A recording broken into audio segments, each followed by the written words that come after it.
Hey, my friends. Hi, everybody. It's Michael Adamthwaite. Welcome to Best Medicine. Really excited to have you here today. We are sharing a really amazing episode with one of our good friends, Greg Kettner from Work Happy. Work Happy has been built up from a place of love. Greg has done some really awesome things to bring people together and to increase the joy of the working experience. He's done to date, I'm pretty sure, 2 TED Talks. One of which I just released on my socials. Go find me on X, formerly known as Twitter, and you'll be able to see that video there. Just a little bit of housekeeping for this video. We were currently operating... let me take that back. We were operating at the time when we had our conversation with Greg as let's talk and review this, but of course after some brand meeting and some thinking and some reflection, we really decided that Best Medicine was our best, it was our best name. It was our best way forward, and we're always taking steps as fallible, flawed humans. I'm almost level 43 myself personally, always trying to get better. I'm experimenting with more settings and audio. We're almost a brand new baby podcast. So thank you so much for everyone who's been liking, sharing, commenting, subscribing.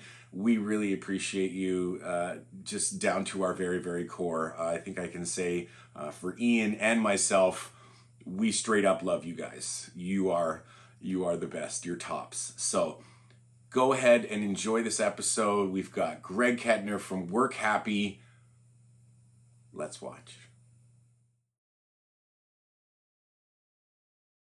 All right, everybody, welcome to Let's Talk and Review This. This is where we are going to talk about health and wellness naturally, and I've got a lot of good friends that are going to help us go along the way. As I'm your host, Ian Emery, and with me is my good friend, co-host, Michael Adamthwaite. Michael, how are you?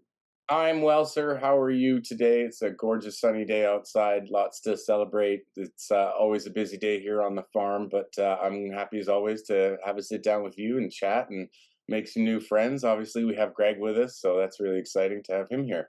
Yeah, fantastic weather. We're rolling into mid-April here in British Columbia, Canada, and I am not angry with this weather. This is perfect. 17 degrees yesterday. It's supposed to be 19 today, so summer's on its way, which is great, And it's a perfect time to have a friend join the show and have a conversation about what they're doing in the world of health and wellness.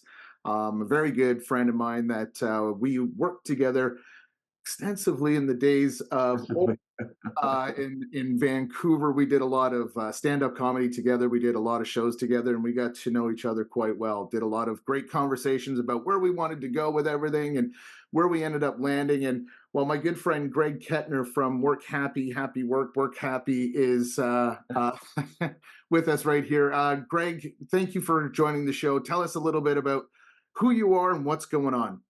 Yeah, well, thank you, Ian and Michael. This is great. It seems like a long time ago, but it doesn't seem that long ago. But we had some great conversations, told some good jokes, and some other stuff that we don't need to talk about on the podcast. Yeah, we keep that But it's great to see, right? I mean, because you remember what it's like. I mean, you're telling jokes, and that's all we were worried about. And we probably had a couple too many beers sometimes, and now here we are, both helping people. How do we be healthier physically and mentally? And so I started Work Happy a couple of weeks into the pandemic. My boss called me up. I was director of sales for the chamber, and we were just chit chatting about something that he had on his mind. And at the end of the call, I was like, "All right, I'll see you tomorrow." And he goes, "Oh yeah, I forgot to tell you, I eliminated your position." And I was like, "Oh, that's a good one." Last thing he told you. That's how I felt out. And I started. Funny. Yeah, but he was serious, so it wasn't funny. And he goes, "Yeah, no." He goes, "You're no longer essential." And I said, "Number two," I said, "I don't think you're essential." But he was the boss. And looking back, thankfully, my wife talked to me before I went on social media and wrote a letter to the editor of the paper. But it turned out to be good because it kind of gave me the kick that I needed to get to where I wanted to go. And so I had unemployment insurance for about 8 months, first time I'd ever used it. And my wife Becky and I were sitting down one night just talking about it. She's like, what would you do if you could do anything for work? Mm. And she goes, what about comedy? Can you do that full time? I said, if you want to be divorced and have no money, yeah, I can do it full time.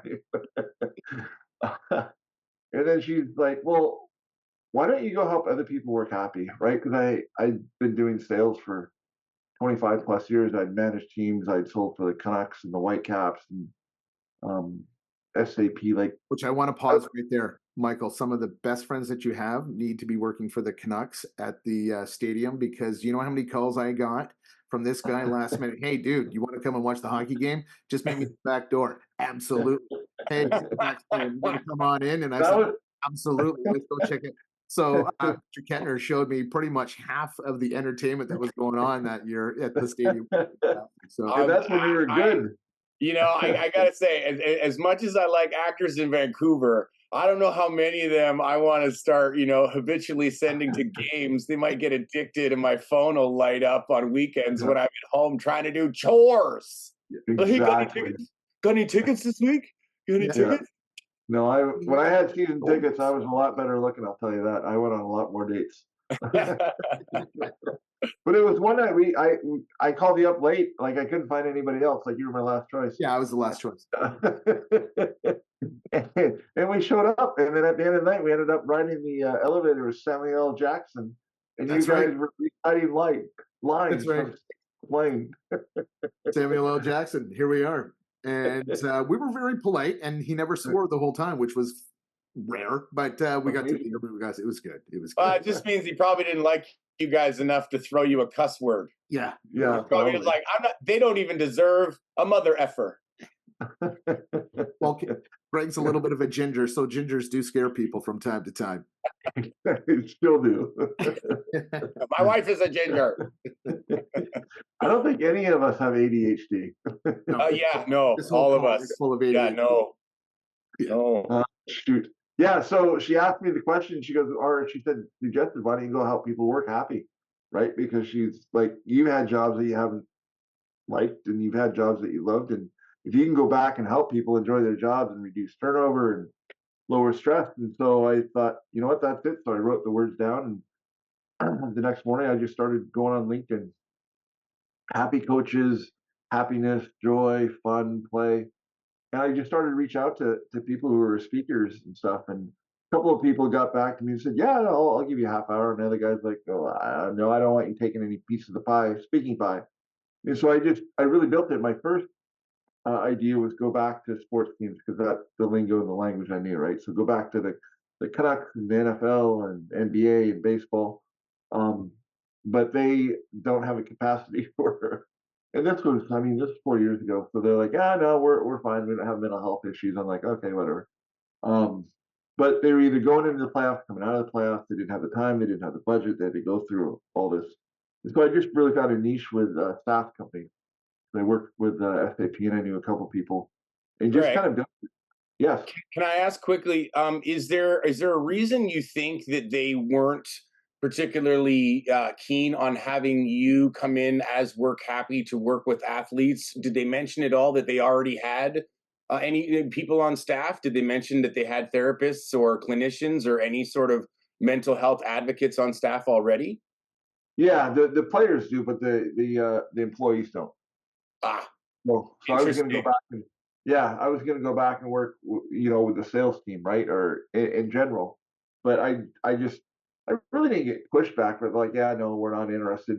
And frankly, I mean, it was an idea that my wife came up with, and I was trying to build the ship of, I took a jump and then I was trying to build the airplane, kind of thing. Yeah. But I got a couple of lucky breaks. Some people, said, yeah, no, we got $500. We'll come out and talk to us. And so I just have built it up since then. And then I did my first TEDx talk. Was it 2021? I think it was. It was still during the pandemic. And that one was all about changing the world with laughter. And I tell stories from my comedian days about meeting Robin Williams, that kind of thing. And so it's been growing, it's been building, and I absolutely love what I do. I Probably the best job I ever had was the Canucks. We had access to tickets, and I mean, I'm a huge hockey fan. But the other job that I really loved was, and you can attest to this too, Ian, being a stand-up comedian. When we're on stage, there's nothing better. Nothing But better. it's getting to and from the stage. It's the late nights. It's all the travel, and no money. Right? No, I joke now that it took me 6 years to figure out I like money more than comedy. yeah, but you know what? Sometimes we get paid in other ways. Like the time Yep. that we did get to spend with Robin Williams when he was shooting Yep. in RV. Yep. Michael, Greg, myself, and a bunch of some of the comics at the time were able to be graced with his presence for a good period of time and just share good stories with him. And this coming from an Oscar award-winning individual, being so gracious with his time, Yeah. walking Yeah. after the show, Yeah. walking him home, being able to just have a conversation and just boasting the Vancouver talent, which is much more than any type of payment we could ever get. An amazing experience that we will cherish for the rest of our lives since he's no longer with us. But those are some of the other payments that we get as comedians and performers in Canada, because in Canada we just make money. Yeah, Yep. I mean, it certainly bears repeating. We get compensated in different ways. We get this wonderful pool of talent that loves to come up here and work with all of the Vancouver locals and sort of, as you said, I love the way you put that. Grace us with their presence. Robin Williams in particular. Yeah, I know that there is a value in that, but as far as creating the cycle of worth that actually translates into being able to fend for ourselves and support our families. It's like, I wish I could feed you with my Robin Williams stories. I wish I could, sustain myself and my business with the idea that like, oh, I mean, I personally, I was a private reader for Al Pacino while he was in town doing Two for the Money, and I got to spend time with him one on one. And Matthew McConaughey walked in at one point and he had couscous salad for Al, and it was like this really surreal moment. I'm like, I still need the money, just also, so Can I memories. share it with an Al Pacino story? What's that worth for rent or mortgage? Yeah, Yeah. exactly. And I mean, I know collectively we all are banging the same drum. Experience is nice, wisdom is great, stories last forever, but if I can't monetize myself as an artist or as as someone in the entertainment industry, then really I'm at the mercy of everyone else's generosity. And that's a hard pill to swallow, I think, for a lot of artists. Obviously, Greg's been through it. I know, Ian, you've been through it. It's like, this is so great, but my pockets are still empty. Stories, great stories. But no, but you know what's great though is finding that connection with your wife and being able to work with her to give you that forward or push to the next step or the next chapter where you're still utilizing those talents. And we haven't got into it yet in the deep end on what you're doing as a company and servicing people with some great support and happiness. But it's also now garnished into two successful TED Talks that you've Yep. accomplished, and that's huge. Like that's just reputation, and that just goes to show that your wife planting that seed with you as a couple and as a partnership and growth, like that's solid. That's very important to Yeah. recognize. And why don't you take a minute and just share the TED Talks? Like, how did you find it? Where did it go? And where's it going next? Yeah. And just to wrap up what you and Michael have been saying, yeah, we act and we get paid in different ways, but I think we've all parlayed our experiences back in the day. At least I have, right? Because I talk about mental health on stage, and sometimes I break down and cry. And when people, I can get people back by saying something funny, or and I tell people, I go to therapy whether they need it or not, right? And people in the audience go, well, if a skinny John Goodman can go to therapy, I That's can what we're too. hoping that this will be as well. This is going to be a form of therapy for a lot of people as well, because Yeah. for the most part, and what Michael and I have talked about is men don't speak well. They don't know No. how to No, connect properly. They don't know no. how to share. And Right. maybe because we've been trained in certain aspects from our entertainment careers, that we were able to tap into characters, tap into the psyche, and be able to share human experiences. We're Yeah. now able to reduplicate that on this type of platform, create a podcast, let's talk and review this, and give people stories that it gives them a chance of going, oh, you know what, maybe I should share. Maybe I should have that conversation that, like, this guy Greg I just was listening to is able to cry on stage and tell a funny joke afterward and be okay. I didn't get made fun of, and that's Yeah. valuable information to share so that we can get people to get behind what we're trying to do. And Yeah. that's what the If big if this ends up being known as the most vulnerable podcast in the world, I'm okay with Perfect. that. It's not going to I'm change good how I with share or what I share. All right, who's going to cry You know? next? Go. Cry. And scene. Yeah, no, it is absolutely invaluable to be working on something with your partner and for them to give you that step and that seed, as Ian put it. But the steps forward, that was all you, Greg. Yep. That whole, take something and put it in a box. Everybody does that. Here's an idea. Oh, okay, I'll put it in a box, but you didn't box it up. You unboxed it for yourself and for so many others. And I Yep. commend you for your bravery for taking mental health into comedy and making it accessible for everyone. And your vulnerability is a strength that I think a lot of people should be working towards in their Yeah. lives. So Yeah. Well, I thank you, applaud you. Michael. I appreciate that. And it is, and like you were saying, I mean, guys, no fault of our parents, but we're kind of the same age, right? I was taught, suck it up, boys don't cry, skate it off, right? And now we know that's when the crock pot Dangerous. explodes, right? If we It's Yeah. don't, dangerous. Yep. it just goes crazy. And it's my passion now. I'm on a mission to help a million people talk about mental health in the workplace. And the reason why people don't is because of shame and guilt, and they Yeah. don't know what to say.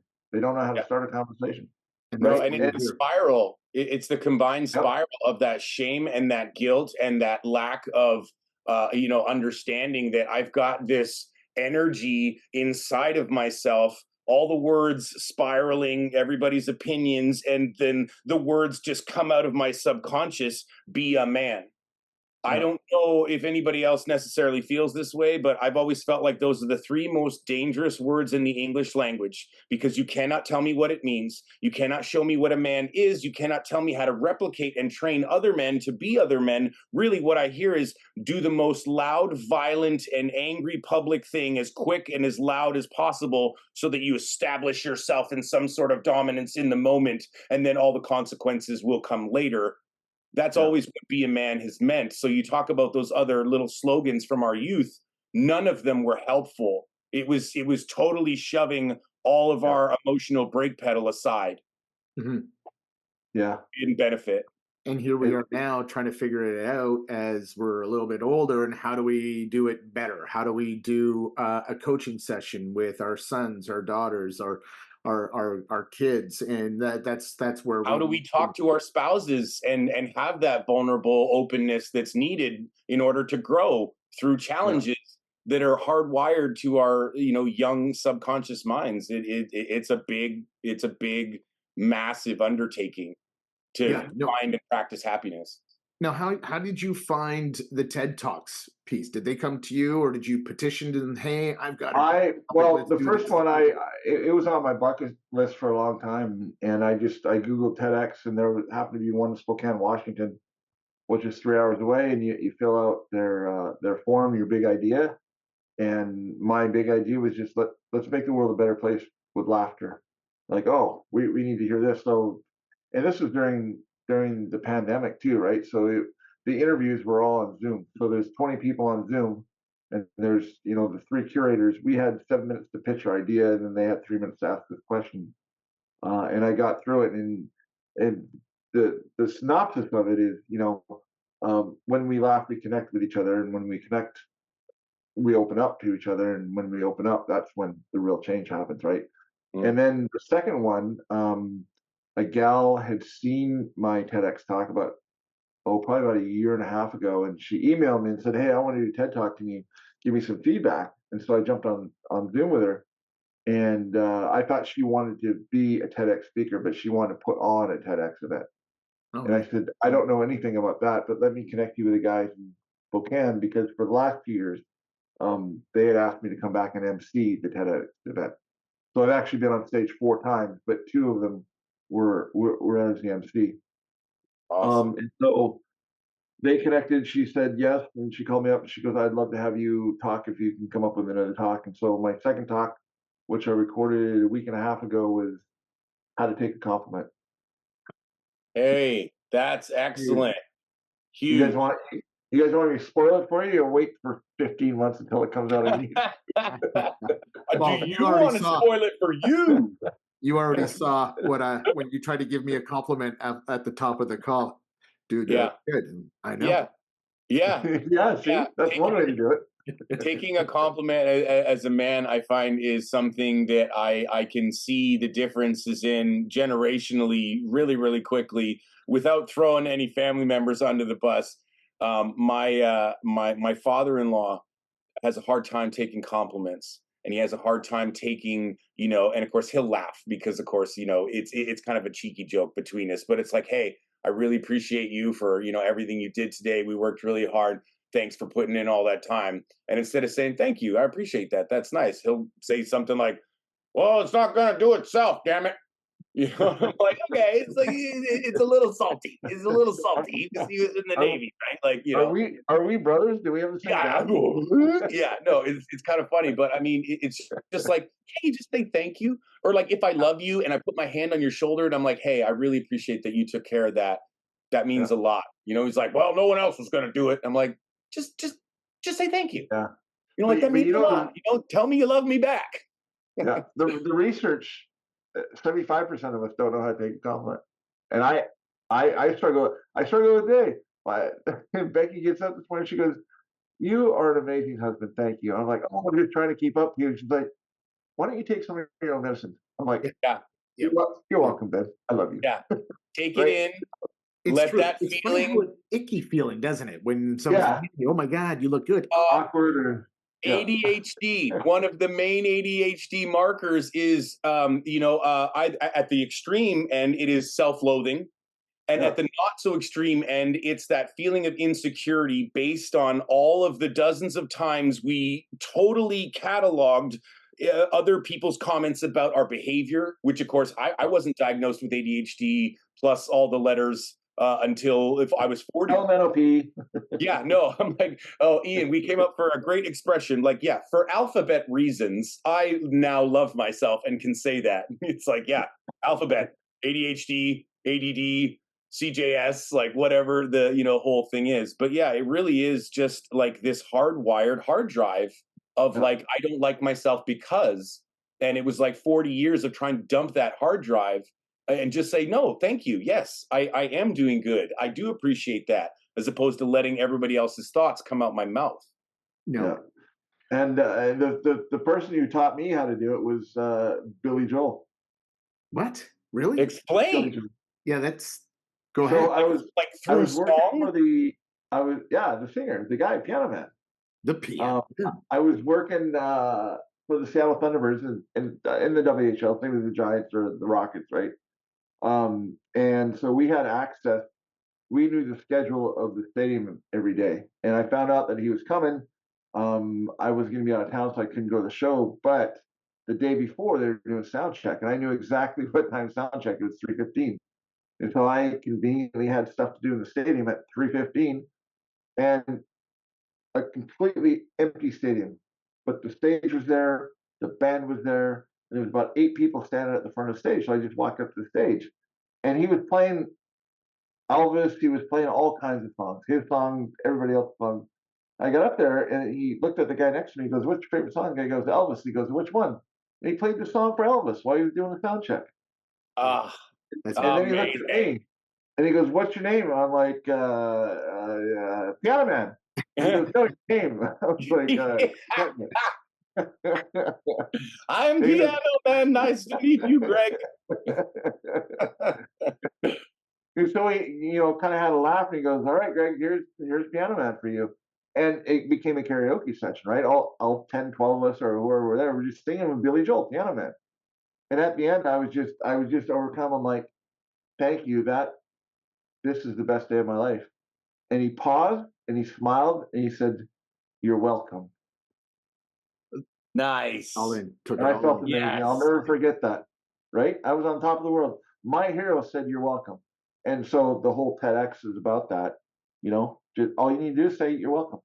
Yeah, yeah. Right? And No, then it's there's not that weird, awkward, icky feeling like, it isn't. or your father-in-law, oh, somebody's got to do it. Yeah, Right? Yeah. When we say you're welcome, then you're like, oh, okay. And then the conversation continues. And there isn't Yeah. that awkward.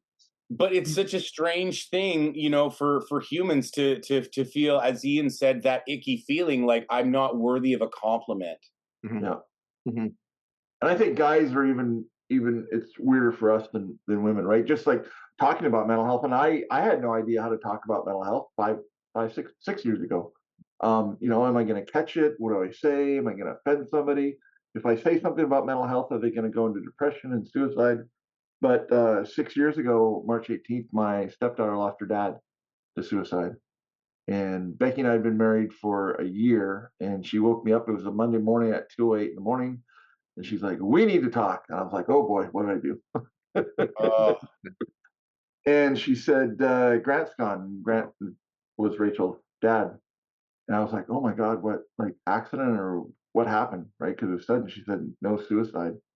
And I totally freaked out. I'm like, "Yeah, whatever." Like, no, this is like, is this a dream or? yeah. So here we were. We had no idea, right? Rachel's upstairs sleeping, and so we sat on the couch and we're googling, how do you tell a 13-year-old that her dad's gone by suicide, right?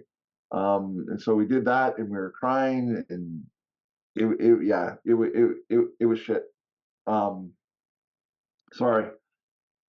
Um, so Well, the uh, one thing that we are trying to accomplish the most with this podcast, let's talk and review this, is yeah, to tackle that very subject because it's not easy. Not everybody has the rule book on how to tell your children that that parent has taken their own life. And part of what we're doing, we're with Tantus Health Co., which is a medical company that provides some support for PTSD.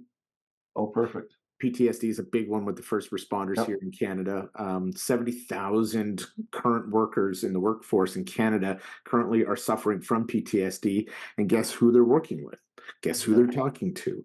Maybe a therapist, but they don't have anywhere to go. So that's what this is all about, is we'll be getting out and doing as much as possible to have these conversations so that we can make it somewhat easier to broach this, to have that conversation with the childrens and the siblings and what's going on. So I appreciate you sharing that because that's an important topic for us to cover. Because as dark as it may be, it is a real issue right now across yeah, North America. This we did come yeah. out The of a world. crazy time. We did not as crazy as the world wars, but we did come Yeah, out of a crazy time where people have access to more technology, social media that helps make it worse in a lot of yeah, ways. And then, of course, you know, relying on substance abuse, it yeah. makes it worse. And everyone on this call has dealt with a friend or a personal close one that has taken their life in the last 24 months. So this is the purpose of this call. Yeah. And the purpose is to find friends like you to share what you're currently doing to fix that, to right the ship. And we love what you're doing in a lot of ways. So it's always going to be bringing people like you onto this show so that we can have that podcast talk on what are you doing? How are we doing this? Or Yeah. how can we do this better? And right now, you, sir, are doing that. So kudos to you. Let's see if Well, you can thank you. take that compliment. And Yeah, you're welcome, Ian. yeah, we call that callback in the world of stand up comedy. And so we didn't know what to say, but now we do, right? And you don't have to know what to say. So Rachel did go to school against my brother. I called my brother, he's a psychologist, and like, don't let her go to school. She's going to be traumatized, all that. But she did go. A couple hours later. She called us back, but she had told a couple of her friends, and we had two friends show up at our house that afternoon. The first family, and they said the exact same thing. They showed up, they had flowers, and they said, "We heard what happened. We have no idea what to say, but we're here for you." And Yeah. then an hour later, another family showed up. They had cookies and ice cream. They said, "We heard what happened. We don't know what to say, but we're here for you." So Yeah. you guys can obviously tell which are the better friends, cookies and Yeah. ice cream. Well, aside from some treats being favored over others during Yeah, times of stress, it really just goes to show that there are generational gaps of understanding, and there are, I think, yeah, generational blocks of understanding when it comes to people saying, "Oh man, I'm going to be there for you. You're riding high. Things are going great. I'm always going to be there, right? All your wins," and then the conversation ends. yeah, I feel like the new step in this roadmap is to also say, and hey, if it all goes wrong, if it goes sideways, if you fall on your face, if you break your yeah, leg, well, I'm also going to be there. I might not know what to do, but I'm going to be there filling in those gaps of opportunity because of your suffering or your loss or whatever. A lot of people, I think, have sort of inadvertently become coattail riders because, hey, man, I'm going to go where things are best. I'm Mhm. going yeah. to take myself out of the places where things feel I awkward do and that. strange and difficult because I don't know what to do. I Well, do then that. say you don't know what to do. Yep. Still save space and hold space for me, even if you don't know anything. Because even Yeah, that's a stigma. Admitting you don't know something, well, Hmm. you're an yeah, idiot. yeah, I don't know. Yep. exactly. And I'm lucky the work that I do. I mean, I share work happy through speaking and training and coaching. And I have stories after stories after stories. Um, you know, words matter and we can save people's lives. A year ago, I posted on Facebook. It was a purple background, 4 words: "You matter to me." And didn't get many likes. Nobody really commented on it. Forgot about it. And then I got a message from a friend who we had worked together back in Seattle. Hadn't talked to her in probably 20 years. And she said, "You have no idea what that post meant to me." And she goes, "Thank you for, sharing all your inspirational posts about mental health and stuff."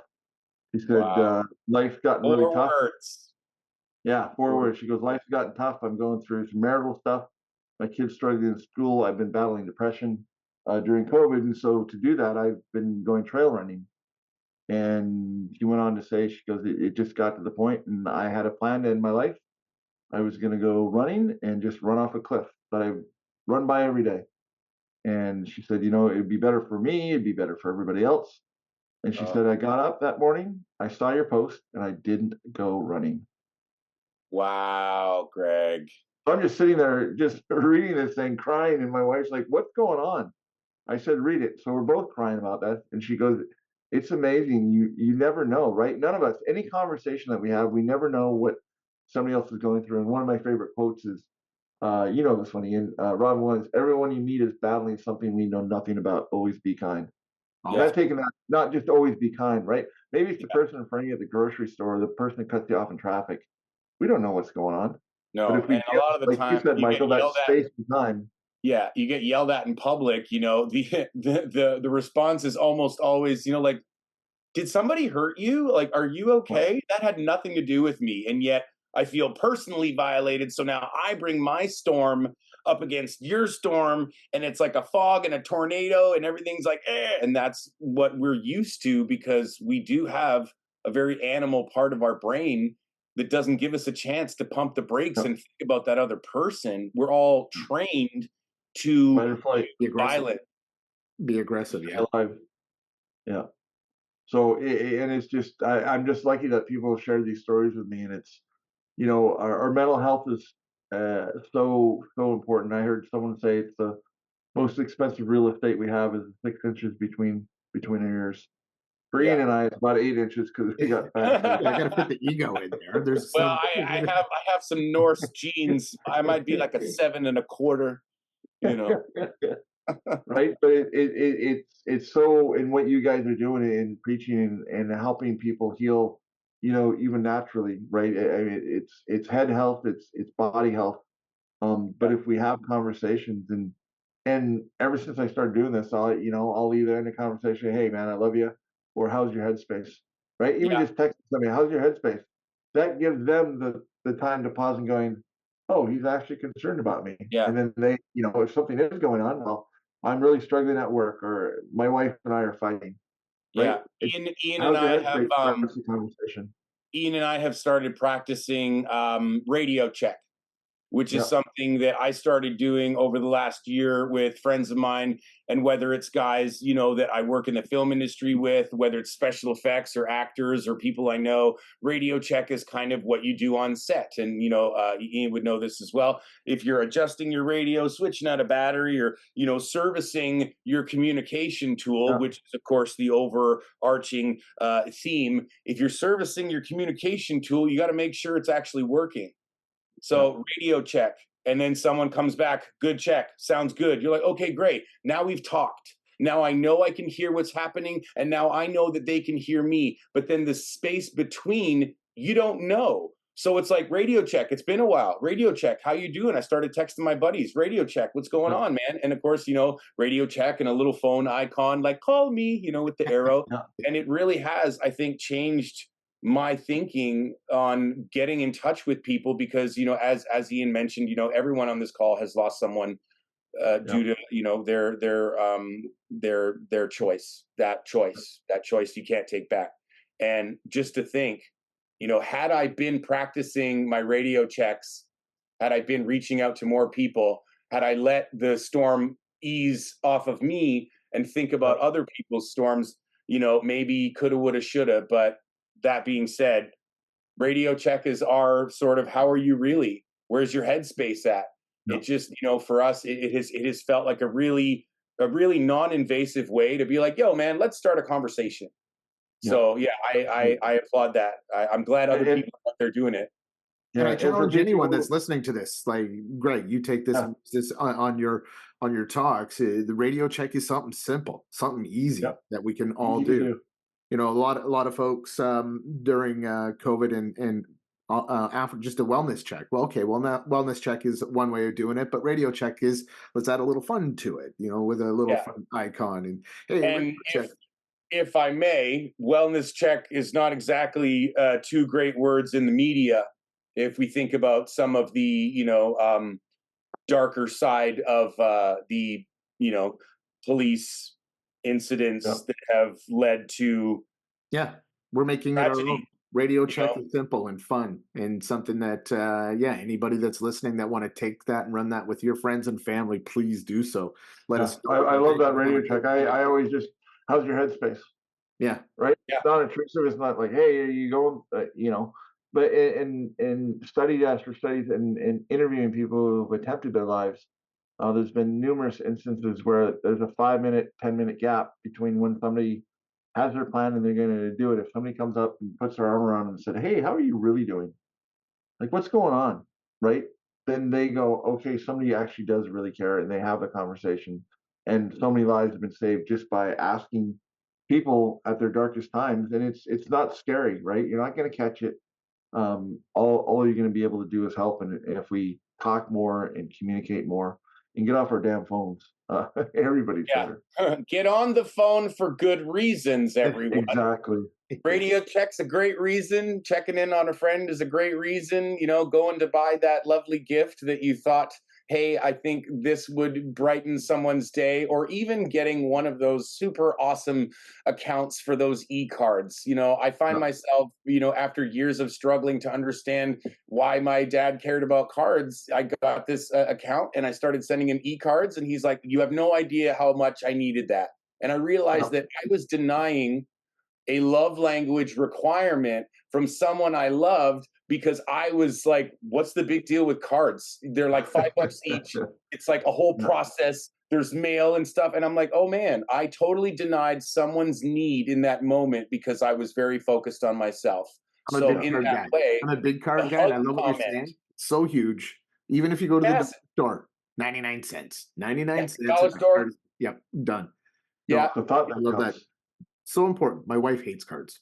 So but it's the thoughtfulness factor, and it's the love language factor. And I mean, of course, hearing Greg talk about how simple it is to introduce something like accepting a compliment. Like, some people don't like sending cards because they don't like, I don't want to seem needy. How long ago did someone tell you you were needy? Were you 12? Were you 8? You Yeah. know what I mean? It's the hardwired things from our days of yesteryear that continually pop up in our present to mess with stuff. And I'm really grateful that you're out there, Greg, doing what you're doing. And I know that the stories of like saving a life at that last minute, I want 1 million of those stories. I want 2 million Absolutely. of those stories. Tell me the time you saved someone's life and you didn't even know it. Sure. Yeah. Yeah. Save lives. Well, I think that's a great way to start wrapping this up because I know that we have other calls to do. Greg, I appreciate you grabbing this time for us here today and Yeah, just for giving sure. us a great share on that. Why don't you tell everybody where we can find you and what can we do to reach out to you to maybe set something up for their employees and for their Yeah. companies? Because I know that you can work both Canada and the U.S. So why don't you tell us where we can find you? Yeah, for sure. Probably the easiest is just my website, gregkettner.com, or on LinkedIn. As far as I know, I'm the only Greg Kettner. But the thing everybody can do the most is take this podcast and share it with your families. And whenever you see your kids or your friends or the ones you love, tell them that you love them. Right? Don't assume that they know. No, And so just true. we need to keep building those connections because there's too much noise with media and social and online. It's give people a hug, tell them you love them, and the world will be a better place. Well, thank you, Greg Absolutely. Kettner. Thank you very much. Keep doing what you're doing at Work Happy. And we would love to have you back and just share some more of your updates. Hopefully, get another TED Talks and bring us along next time. Bring us along Yeah, so that we can get out there and share the good word as well. So, with that, everybody, absolutely. thank you so much for sharing All that, right, boys. tuning in. This is Let's Talk and Review This. We're going to be doing this quite frequently, and we want people to tune in, share away, and we'll see you soon. Take care, All everybody. Thank you right. so Love much, you guys. everybody.